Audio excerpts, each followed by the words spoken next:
Muy buenos días, esta es la clase número 11 para el Diplomado de Anatomía de International Biological College. En esta ocasión vamos a abarcar otra afección ósea, en este caso es la osteogénesis imperfecta. Bueno, vamos a empezar. La osteogénesis imperfecta es un trastorno genético caracterizado en la mayoría de los casos por una alteración en la formación del colágeno. El colágeno es la proteína más abundante de nuestro cuerpo y uno de los componentes esenciales en diferentes órganos. Si bien las propiedades del colágeno son muy diversas, su función principal es la de mantener unidas las estructuras en las que éste se encuentra presente. De este modo podemos decir que actúa como un elemento de sostén en diferentes tejidos conectivos, entre ellos los tejidos correspondientes a las articulaciones, cartílagos, ligamentos, tendones, huesos e incluso se encuentra en la piel. Entonces, esta alteración en la formación de colágeno confiere una mayor fragilidad ósea e incluso un riesgo de fractura, por lo que también se le ha conocido como enfermedad de los huesos de cristal. Se estima que uno de cada 15.000 recién nacidos presentan esta enfermedad, por lo cual se le ha catalogado como un tipo de enfermedad rara. El rango de gravedad de la osteogénesis imperfecta es muy variable, desde formas muy leves con escasas fracturas en las que el diagnóstico puede pasar incluso desapercibido, formas moderadas con múltiples fracturas, deformidades óseas progresivas e incluso una talla baja, hasta formas bastante graves con fractura intrauterina y muerte en el periodo perinatal. Entre las manifestaciones clínicas, la fragilidad ósea es el problema principal de la osteogénesis imperfecta. Ahora, la resistencia de un hueso a padecer fracturas va a depender de la composición del hueso, es decir, del colágeno y la mineralización, pero también de la estructura ósea, o sea, la forma del hueso, la masa ósea, así como también la cantidad tanto de hueso cortical y también de hueso trabecular.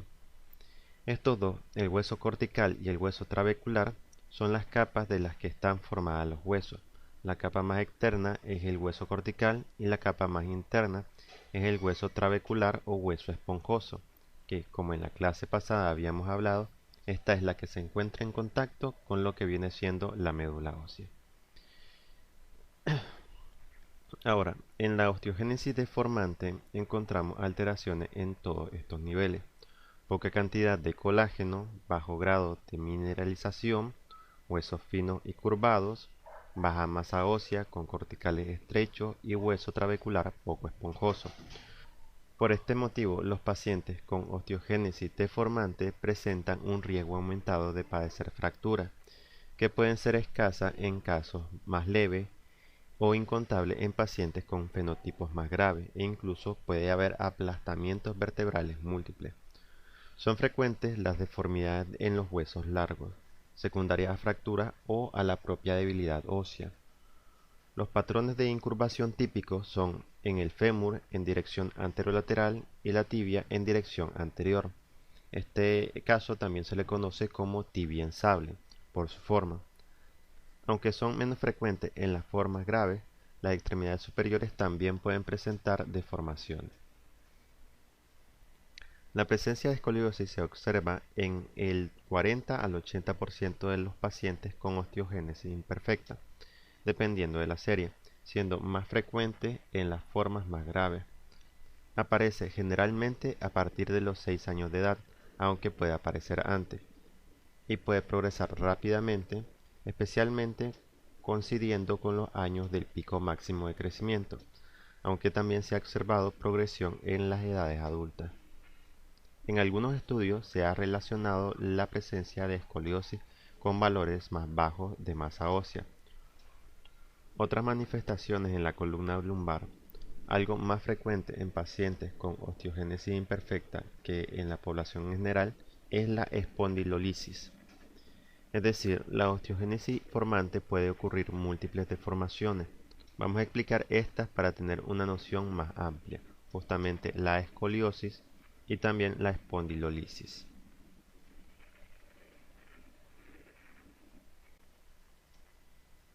Primeramente veamos la escoliosis. La escoliosis consiste en una desviación lateral o una desviación hacia la izquierda o la derecha de la columna vertebral. La columna vertebral es recta vista desde adelante o desde atrás. Cuando se observa de perfil, la columna normal tiene 4 curvas, 2 con convexidad posterior, denominadas como sifosis normal, y 2 con convexidad anterior, que se denomina como lordosis. La zona cervical y lumbar presentan lordosis y la zona torácica y sacra sifosis. Normalmente se habla de lordosis cervical, sifosis torácica y lordosis lumbar. En más de un 85% de los casos su causa es desconocida. En el resto de los casos se debe a defecto en la formación de la columna vertebral durante el periodo embrionario, como ocurre en el caso de la osteogénesis imperfecta. Vista desde atrás, una columna vertebral normal es recta, de forma que la espalda parece simétrica. Cuando existe una escoliosis, la columna se vuelve curva y se puede observar uno o varios de estos signos. Primeramente, una cadera más alta o abultada que la otra, un omóplato más alto o abultado que el otro, también un hombro más alto que el otro, la cabeza no está centrada con respecto a las caderas.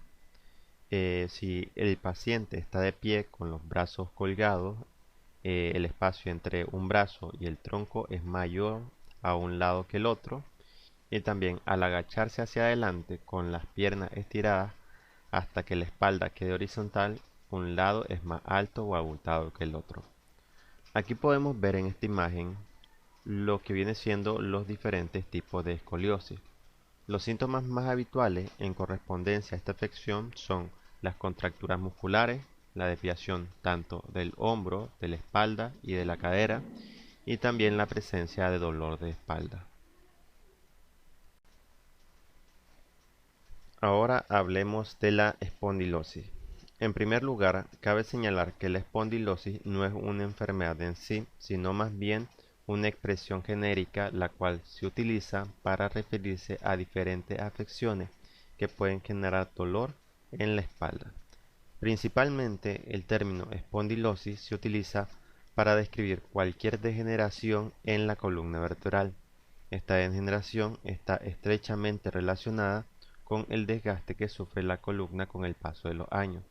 Por eso afecta a más de un 85% de las personas que tienen más de 60. Aunque claro, en el caso de la osteogénesis deformante es un poco diferente, pues no se trata de un desgaste, sino más bien de una mala formación de las estructuras óseas, es decir, en correspondencia a las vértebras que se encuentran en la espalda.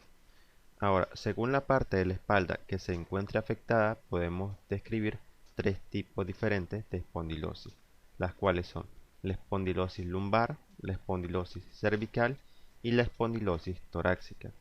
La espondilosis lumbar se manifiesta en las vértebras correspondientes a L1 y L5, es decir, lumbar 1, 2, 3, 4 y 5, generando dolor en la parte baja de la espalda, entumecimiento y adormecimiento de las zonas del cuerpo que están relacionadas con los nervios que pasan por la zona lumbar como las piernas y los pies. Después está la espondilosis cervical, que ocurre cuando los discos intervertebrales que se ubican en la región del cuello sufren un desgaste. Este desgaste puede producir dolor, rigidez e incluso adormecimiento de las extremidades superiores del cuerpo. Es el tipo de espondilosis más frecuente en las personas de edad avanzada. Y por último está la espondilosis torácica, que es el tipo menos frecuente de todo. Afecta a las vértebras, las cuales se ubican en la zona central de la columna vertebral, es decir, las vértebras torácicas desde la T1 hasta la T12, es decir, torácica 1 y torácica 12, hasta esas, todas esas son las que se ven afectadas. Al ser parte de la columna que presenta menos flexibilidad, tiene un desgaste mucho más leve con respecto a la región tanto cervical y lumbar, que son responsables tanto del sostén y dar flexibilidad y movimiento a la columna. Ahora, en la espondilosis hay diferentes causas, aunque no están relacionados en general con la osteogénesis deformante, que como ya lo decíamos, no se trata de un desgaste normal, sino de una mala formación de las estructuras, vamos a mencionarla. Ahora, como hemos mencionado anteriormente, las causas de la espondilosis provienen del envejecimiento y desgaste gradual que sufren los huesos de la columna vertebral con el paso de los años. Los principales efectos del desgaste que podemos mencionar son el desgaste en los discos intervertebrales, también el crecimiento excesivo del hueso, hernias de disco y también rigidez en los ligamentos. Con respecto al desgaste de los discos intervertebrales, pues ya sabemos que son estas pequeñas almohadillas que se encuentran entre cada uno de los huesos de la columna. A medida que pasan los años, estos discos comienzan a sufrir un desgaste que puede provocar que las vértebras poco a poco lleguen a tocarse, generando pues dolor, hinchazón y también algunos otros problemas. Ahora también está el crecimiento excesivo de los huesos. Los espolones óseos son comunes en las personas de edad avanzada y pueden generar presión en los nervios que atraviesan la columna vertebral. Después tenemos las hernias de disco. Con el desgaste natural de los discos intervertebrales es normal que se produzca una fractura o desgarro que afecte a algún nervio cercano. Ocurre con mayor frecuencia en la parte baja de la espalda, aunque también se manifiesta en otras regiones como por ejemplo la región cervical. Es decir, la parte baja de la espalda corresponde a las vértebras lumbares y la cervical a las vértebras que están situadas en la parte del cuello. Y por último, rigidez de los ligamentos, que con el paso de los años estos se suelen endurecer y hacer que se pierda la flexibilidad que tenía cuando se era joven. En general, esto ocurre con el pasar de los años. En la osteogénesis deformante, lo que ocurre es que no hay una buena formación. Todos estos componentes, es decir, los huesos, los discos, los ligamentos, se han visto afectados y por ende, entonces la persona presenta esta afección. A lo que quiero llegar con todo esto es que la osteogénesis imperfecta es una afección como tal, pero que va a desencadenar otras afecciones como la escoliosis o la espondilosis, que tiene toda esta sintomatología que hemos mencionado, causando diversas complicaciones en el paciente. Por otro lado, en la osteogénesis imperfecta puede aparecer deformaciones a nivel de la cadera. En forma grave, generalmente no deambulante, se puede observar lo que viene siendo una protusión acetabular. Una protusión es cuando hay un desplazamiento de una parte del cuerpo. En este caso estamos hablando de una protusión en el acetábulo coxal. A primera vista no pareciera ser tan grave como las otras deformidades presentes en el organismo, pero lo cierto es que es una complicación que puede condicionar un estreñimiento crónico, dolor abdominal e incluso una obstrucción intestinal en casos pues graves. Algunos pacientes tienen una característica en las facies que pues su forma es triangular. Esto es debido a la forma del cráneo y en las imágenes de radiografía es típica la presencia de múltiples huesos wornianos. Los huesos wornianos son unos pequeños huesos supernuméricos que en ocasiones existen entre los huesos del cráneo que normalmente están, además de los centros habituales de osificación, otros pueden producirse dando lugar a unos huesos aislados e irregulares. Algunos pacientes pueden presentar plastibastia y una condición poco frecuente pero potencialmente grave, que es la invaginación basilar. Para ponerlo en palabras simples, la plastibastia es una anomalía ósea que consiste en el aplanamiento de la base del cráneo, lo que hace que la apertura del foramen magno sea mayor. Recordemos que el foramen magno es la apertura más grande que tenemos en la base del cráneo y que comunica el interior y el exterior gracias a la médula espinal. Lo que ocurre es que cuando se da la plastibastia puede ocurrir una invaginación basilar, que no es más que el desplazamiento de la estructura, o sea, de una parte de el cerebro, o sea, la parte anterior. Y cuando esto sucede, se produce una compresión excesiva en el cerebro y también en la médula espinal, y se bloquea lo que es el flujo de líquido cefalorraquídeo. Ahora, la osteogénesis imperfecta también se caracteriza por la hiperlaxitud articular. que puede favorecer la aparición de diferentes esguinces y luxaciones articulares. Igualmente el pie suele ser plano y pues está asociado frecuentemente a un pie laxo y ancho. Los individuos con esta patología suelen tener una talla baja, siendo pues más marcado en los casos más graves. Ahora, entre otras manifestaciones clínicas que se puede presentar, aunque no en todos los pacientes, están manifestaciones oculares, orales y auditivas. Entre las oculares, pues principalmente se caracteriza por la coloración azulada y grisácea de la esclerótida que se puede observar en algunos pacientes. En relación a las manifestaciones orales, se puede presentar una decoloración amarillenta de los dientes y responde a una mala formación de la dentina que pues, es rica en colágeno. Y por último está la auditiva, que pues el paciente puede presentar lo que se conoce como hipoacusia y esta es progresiva a medida que pasa el tiempo.